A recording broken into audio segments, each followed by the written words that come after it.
What really goes on inside the world's largest, most secure prison? Welcome to CECOT, El Salvador's Center for the Confinement of Terrorism. Is this the ultimate solution to gang violence, or a human rights nightmare? How does a place like this even operate? And what does it mean for the future of justice? We're going deep inside to answer all these questions and more. CECOT isn't just a prison, it's a fortress. Imagine a complex spanning over 400 acres, surrounded by an electrified fence and concrete walls, all monitored 24/7 by hundreds of soldiers and guards. It was built in just 7 months. A staggering feat of engineering designed to house up to 40,000 of the country's most dangerous gang members. The message from President Nayib Bukele was clear. This is a place where criminals will pay for their crimes, a place they will never leave. But why was CECOT necessary? For decades, El Salvador was ravaged by gang warfare, primarily between MS-13 and Barrio 18. The country had one of the highest homicide rates in the world. Life was dictated by fear. Extortion, violence, and murder were daily realities for ordinary citizens. The government's previous strategies, including truces and negotiations, had failed. A new, more drastic approach was needed. In March 2022, after a brutal wave of gang-related killings, President Bukele declared a state of emergency. This guerra contra pandillas, or war against gangs, gave the government sweeping powers to arrest suspected gang members without a warrant. Over 70,000 people have been detained since. CECOT is the centerpiece of this iron-fisted policy. So, what is life like for an inmate inside? Let's be clear, it's designed to be harsh. Inmates are stripped of all personal belongings. They wear simple white shorts and are kept barefoot. Their heads are shaved. The cells are stark, concrete boxes with metal bunks, housing around 80 prisoners each. There are only 2 toilets and 2 sinks per cell. There's no natural light, no outdoor recreation, and absolutely no contact with the outside world. No visits, no phone calls. The goal is to completely sever their ties to the gangs and prevent any communication that could lead to criminal activity outside the prison walls. How does the prison function day to day? Security is paramount. The facility is a maze of steel doors, controlled electronically from a central command center. Guards are heavily armed and wear riot gear. They outnumber the prisoners in a way that makes any uprising virtually impossible.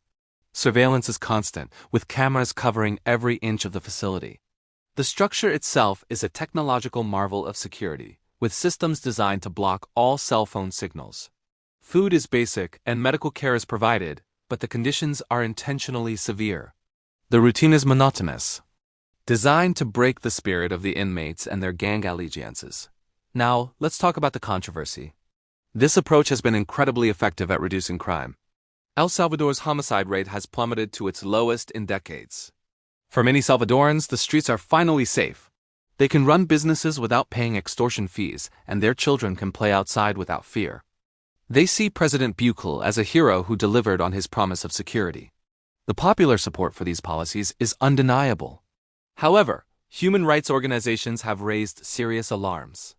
They argue that the state of emergency has suspended basic constitutional rights, leading to arbitrary arrests and the detention of innocent people.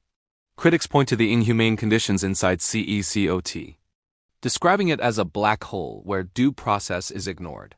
They raise concerns about a lack of adequate food, overcrowding, and the psychological toll of complete isolation. The debate is fierce. Is this a necessary evil to reclaim a nation from the grip of terror? Or is it a violation of fundamental human rights on a massive scale? The government's response is firm. They maintain that these are not little angels but hardened criminals who terrorize the population.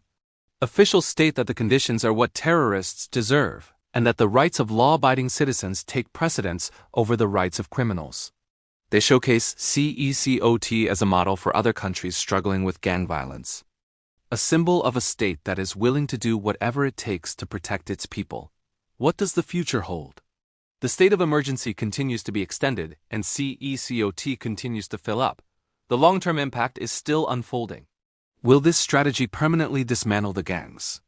Or will it create a new generation of hardened criminals when and if they are ever released? What happens to the families of the incarcerated, and what about the people who claim they were wrongly arrested? These are complex questions with no easy answers. CECOT represents a radical shift in how a country can deal with organized crime. It's a story of a nation pushed to the brink, choosing a path of extreme measures to restore order. It's a testament to the idea that desperate times can lead to desperate, and sometimes controversial, solutions. So we've seen the why, the how, and the what of CECOT. It's a symbol of hope for some and a symbol of oppression for others.